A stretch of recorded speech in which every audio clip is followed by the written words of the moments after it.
Pas mandi tobat aja 3 hari berubah. Iya. Rezeki itu buat gila itu pokoknya. Baru mandi tobat. Mandi tobat doang, sampai 2 kali saya mandi tobat. 2 kali 41 hari. Saya jalanin gitu. Jadi saya buktiin lah ibarat katanya apa nih yang saya diibaratkan harus apa. Itu saya kerjain semuanya. Alhamdulillah hasilnya baik, bagus gitu. Jadi istilahnya apa ya? Saya bukannya merasa gimana. Saya kan nyari yang cocok sama diri saya gitu. Apa sih yang paling pas gitu. Yakin. Udah, pokoknya kita jalanin aja deh, bismillah aja deh. Gitu, biar ketemu gimana cara syariatnya yang kita jalanin, saya bilang. Tapi bukan apa-apa. Saya kan kagak tahu maksudnya biar saya juga pengen sembuh lah, saya bilang gitu. Enggak katanya, udah sembuh. Emang nggak pernah batuk lagi kan?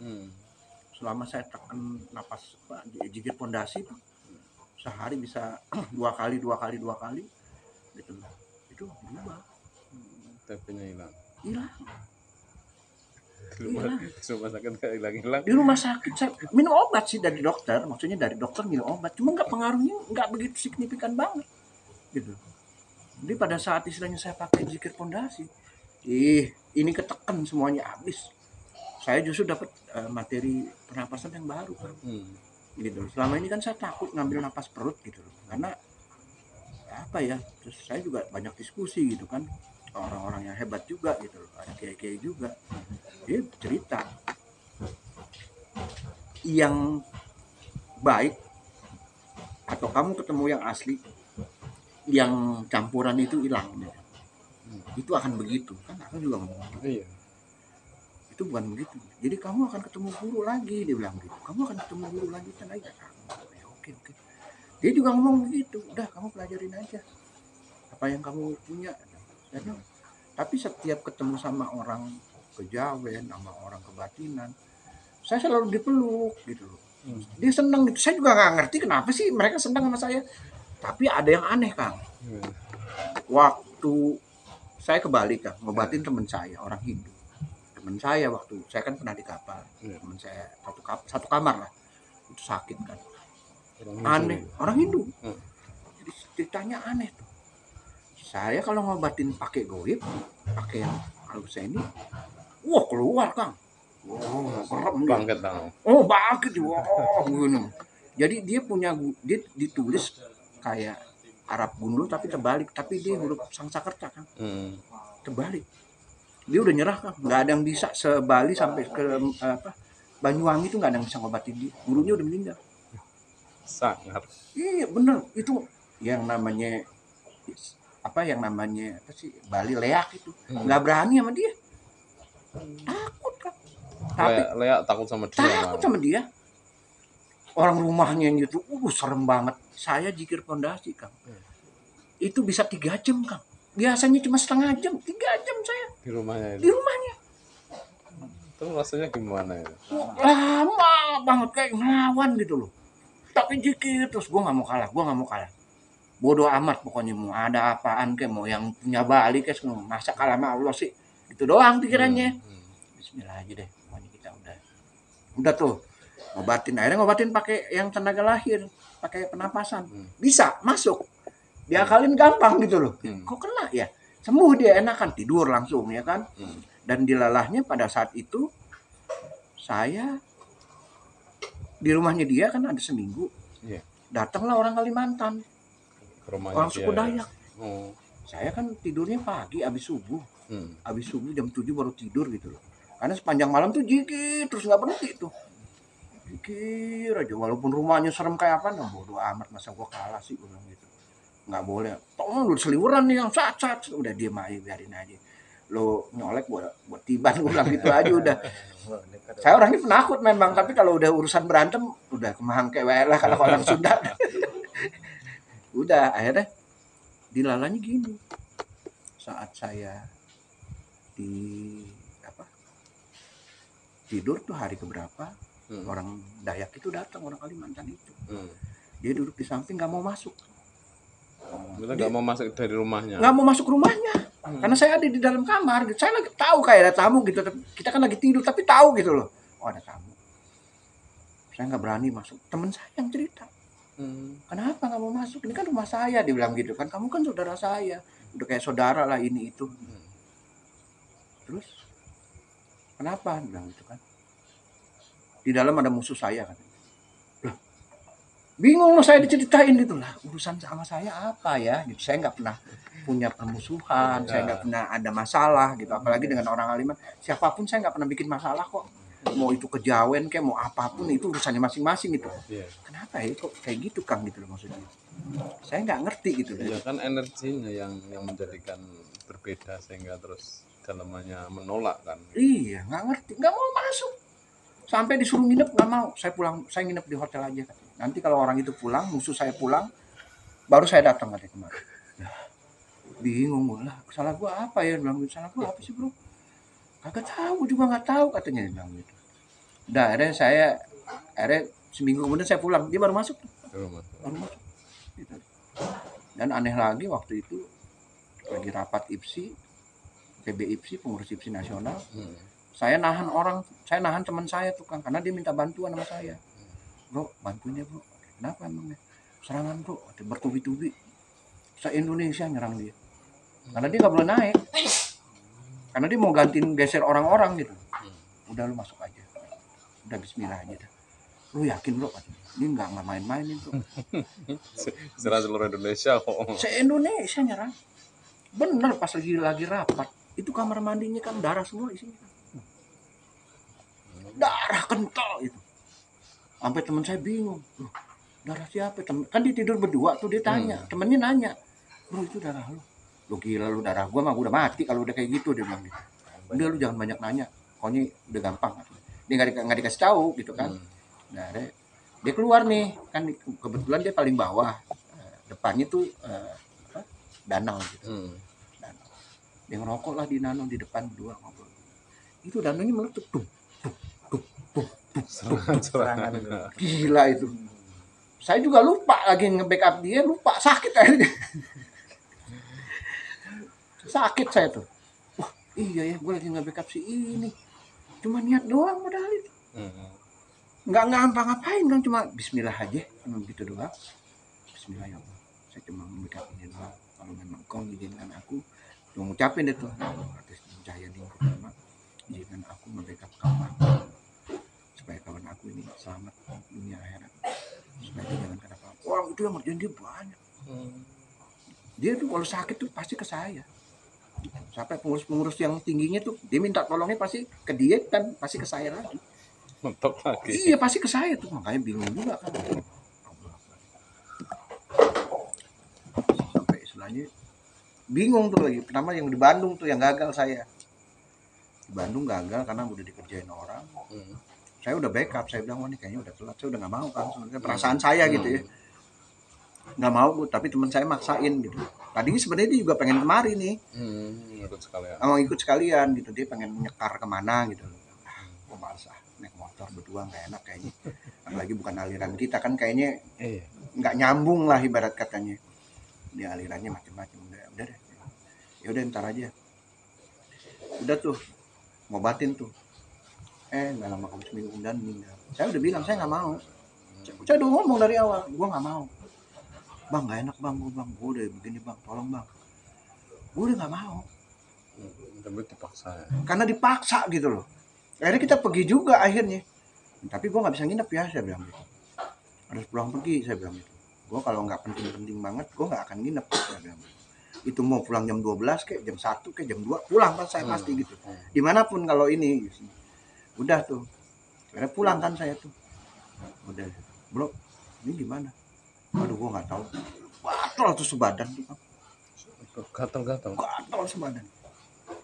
Waduh, gila bener itu. Dari Banten itu. Banten. Wah berat juga nih kayaknya. Tapi sih masih, maksudnya kita masih istilahnya, waduh, saya kalau maksudnya ada di sini mah hitungannya kalau memang akan ngasih tahu saya detail pengobatan ini aturan mainnya mau saya hajar itu bener begitu aja saya masih berani berat katanya Bismillahirrahmanirrahim mudah-mudahan bisa nih. Jadi saya ngomong sama dia mudah-mudahan nih kayaknya sih terlambat, perasaan saya kuat gitu ngatakan itu. Udah Dan dilalahnya gitu, ada yang mau menjelang kayak adik ipar saya kemarin meninggal juga gara-gara covid kan. Ada 2 sakit, saya dikasih tahu sih saya, adik saya sakit tuh gini-gini.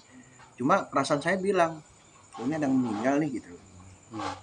Cuma saya nggak tahu gitu, nggak ngecek lagi gitu yang mana nih, ada 2 orang yang lagi saya tanganin gitu. Nggak taunya ada ipar saya, cuma seminggu. Kemarin mertua, perutnya udah kembung, asam lambung, udah disuntik, udah di ini, udah itu, udah kencing kemana-mana. Bismillah saya bilang, sembuh mami. Kamu yakin kan? Yakin ya, karena mertua saya ini Kristen. Gitu. Kristen mertua saya. Yakin sama Allah.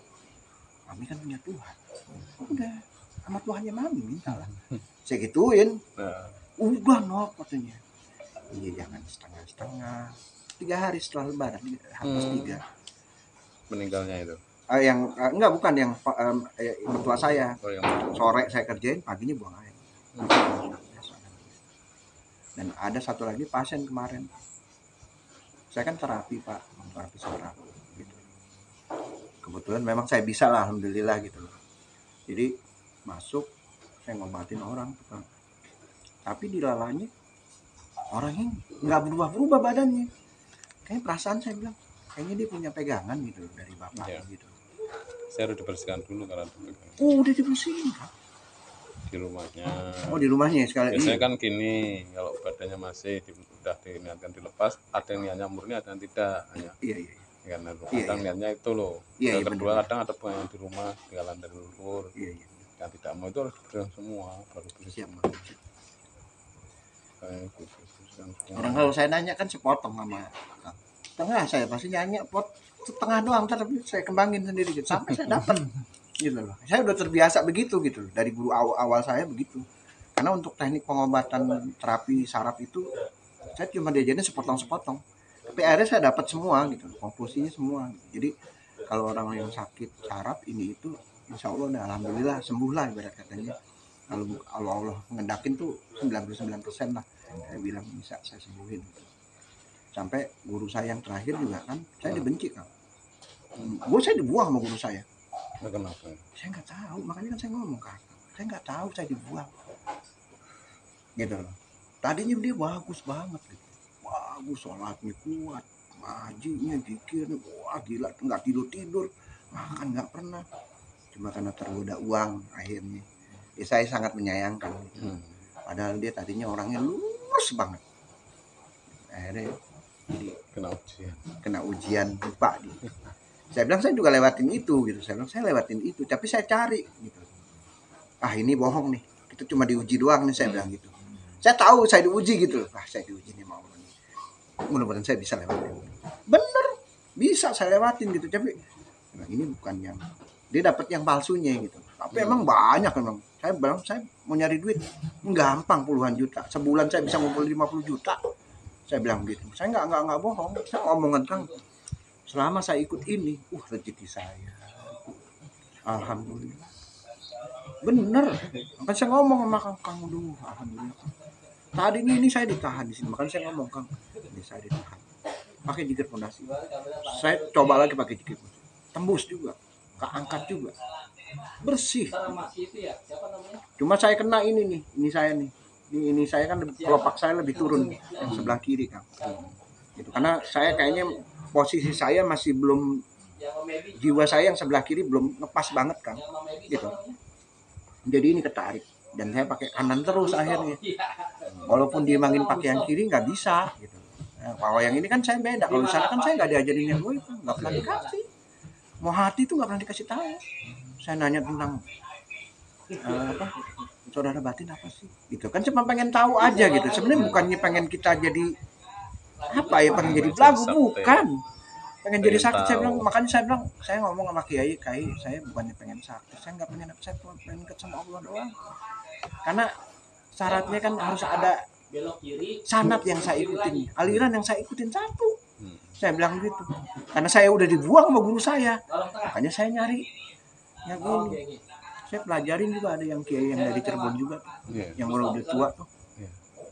Saya ikutin dia, emang pas sama versi saya, tapi versi saya yang dulu gitu. Pas saya masuk Arusai ini Saya lihat materinya semuanya, saya buktiin 3 hari berubah. Pas mandi tobat aja 3 hari berubah. Iya. Rezeki itu buat gila itu pokoknya. Baru mandi tobat. Mandi tobat doang, sampai 2 kali saya mandi tobat. 2 kali 41 hari. Saya jalanin gitu. Jadi saya buktiin lah ibarat katanya apa nih yang saya diibaratkan harus apa. Itu saya kerjain semuanya, alhamdulillah. Hasilnya baik, bagus gitu. Jadi istilahnya apa ya? Saya bukannya merasa gimana. Saya kan nyari yang cocok sama diri saya gitu. Iya. Apa sih yang paling pas gitu. Kalau kan memang perjalanan kita kan kembali ke fitrah betul. Yang diajarkan Rasulullah dulu kepada para sahabat sebelum Bakar sama Sayyidina Ali kan kita kan menjalannya kan di sini. Dan nanti upgrade TGNS-nya. Iya. TGNS itu yang 3 berarti kan. Yang itu yang lebih kenceng lagi nanti gue. Iya. Ya kan saya bilang waduh gimana ya, tapi secara prinsip iya saya begini walaupun belum ketemu baru sekarang ini udah berapa tahun. Itu aja hasilnya udah optimal gitu. Buat saya wah banget, saya bilang wah banget lah ibarat katanya. Saya bilang saya bukannya apa sombong ya kan. Maksudnya alhamdulillah saya bisa ngebantu orang gitu. Istilahnya apa sih yang saya lihat dari maksudnya saya pelajarin karakter kiai gitu. Kayak orangnya begini. Sama lah kamu perjalanannya hidupnya sama kayak gue, nggak ada yang ngajarin. Dia juga begitu, nggak ada yang ngajarin. Dia yakin, dia belajar bukan begini, dia mempelajarin semua itu dengan otodidak. Ah, gue juga begitu juga kayaknya. Bener juga kejadian. Tapi setiap ada ini itu tenang, yakin, Bismillah aja gitu. Sampai ada yang teman saya ngaliran itu kan, yang dari mana nih, kiai yang di apa sih daerah mana? Yang Suralaya. Oh Suralaya, Tasik ya. Tasik, si kiai siapa tuh yang udah meninggal? Banom. Itu sampai beda, sampai dia belajar yang punya kita akhirnya. Lu kayaknya asik banget sih kan punya begini begitu. Saya bilang enggak, saya juga nggak tahu gitu loh. Dan saya ceritain nih Kang sama Akang. Jadi pertama saya udah hampir belum setahun lah. Saya lagi ngobrol sama teman saya, nggak taunya dia keturunan yang saya cerita itu kan. Sunan Gunung Jati. Dia baru bisa ngelihat pada saat itu